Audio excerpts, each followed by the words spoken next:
La historia de Ernst Hess llama la atención. Hablar de este jurista, nacido el 20 de marzo de 1880, y su caso tan particular implica un viaje en el tiempo hasta los lejanos días de la Gran Guerra, la Primera Guerra Mundial. Adolf Hitler era uno más en la tropa de los alemanes, un cabo que casi no destacaba del resto de sus compañeros, pese a que supo ser protagonista de varias misiones que sacaron a relucir un desconocido costado valiente. Sus camaradas lo recordarían como un joven recluido en sí mismo, taciturno y poco propenso a entablar amistad o cualquier tipo de relación con los demás. Sin embargo, un compañero de combate solía tratar con el cabo alemán de un modo diferente. Ese hombre se llamaba Ernst Hess, un soldado alemán de origen judío. El odio visceral de Hitler contra los judíos es inocultable y está fuera de discusión, pero lo que no es obvio es pensar que alguna vez pudiera haber tenido miramientos hacia alguien que profesara esa religión. De hecho, los tuvo. Allí está el caso de Klaus Haushofer, el cerebro de la geopolítica y de las ideas germinales del nazismo, quien era, según la sectaria ideología nacionalsocialista, medio judío, y quien mantuvo durante mucho tiempo buena relación con el tirano alemán. Otro caso de extraña convivencia del Führer nazi con personas judías, hubo muchos otros, es el del médico personal de su propia madre.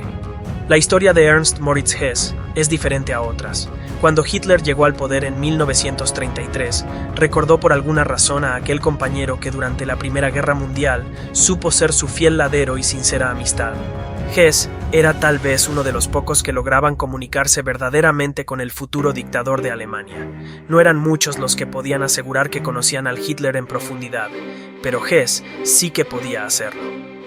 Ernst Hess estuvo al mando de la compañía del Regimiento de Infantería de Reserva de Baviera 16, en la que Hitler había servido. En el período de entreguerras fue juez antes de ser obligado a dejar su cargo luego de la aprobación de las leyes de Nuremberg por los nazis en 1935, debido a que fue clasificado como judío de pura sangre, debido a que su madre era judía, incluso aunque había sido bautizado como protestante. En tiempos del Tercer Reich, a Hess la omnipresente Gestapo lo seguía de cerca y además lo tenía identificado como judío con 4 abuelos judíos, otro motivo más que suficiente, siempre de acuerdo a la racista visión del mundo de parte de los nazis, para eliminarlo. Como fuera, Hitler se encargó personalmente de reclamar benevolencia y el derecho a gozar de un trato especial para Hess. En 1940, ya firmemente aferrado al poder absoluto y total, el Führer le comunicó al jefe supremo de las SS, Heinrich Himmler, sus deseos de que dejaran tranquilo a Ernst Hess, para el que pedía un trato especial de parte de los jerarcas que llevaban adelante la política criminal antijudía del régimen.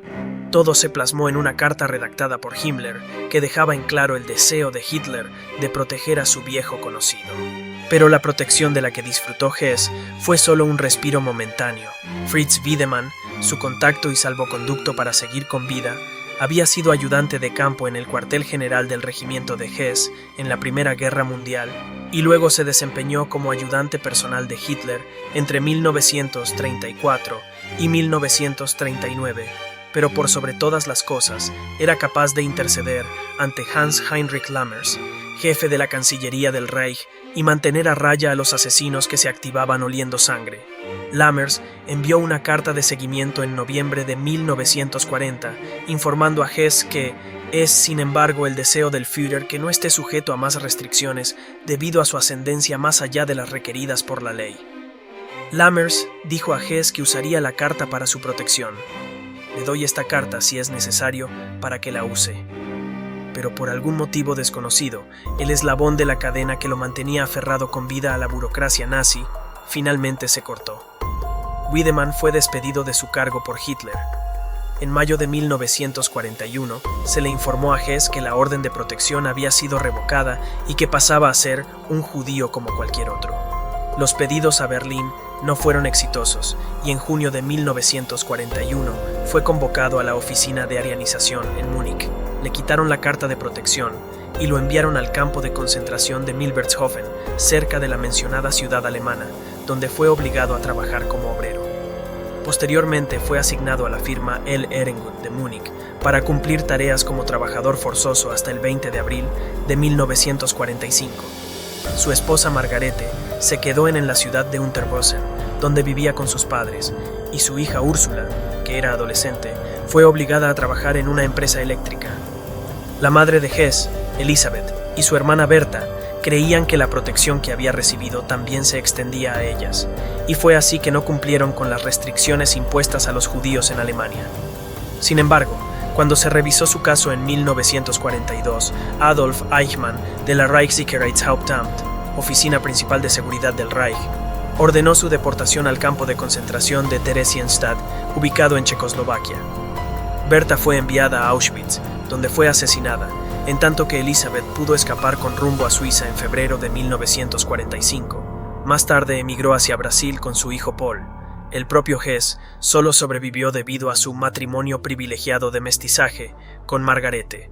Tras la caída de la Alemania nazi, Hess fue nominado para actuar nuevamente como juez en la ciudad de Düsseldorf, pero se negó tajantemente a aceptar el cargo porque no estaba dispuesto a trabajar con ex colegas que habían sido parte del sistema judicial nazi que tanto sufrimiento finalmente le había provocado. Comenzó a trabajar en los ferrocarriles desde 1946 y entre 1949 y 1955 se desempeñó como presidente de la Autoridad Federal de Ferrocarriles de Alemania en Frankfurt am Main.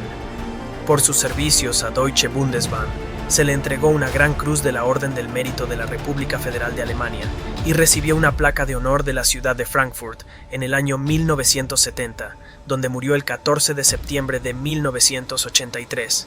La carta con solicitud de trato especial para Hess fue encontrada por la historiadora alemana Susanne Maus mientras preparaba una exposición llamada Abogados sin Derecho, que ponía la mirada sobre los problemas de los abogados de origen judío en el distrito de Düsseldorf.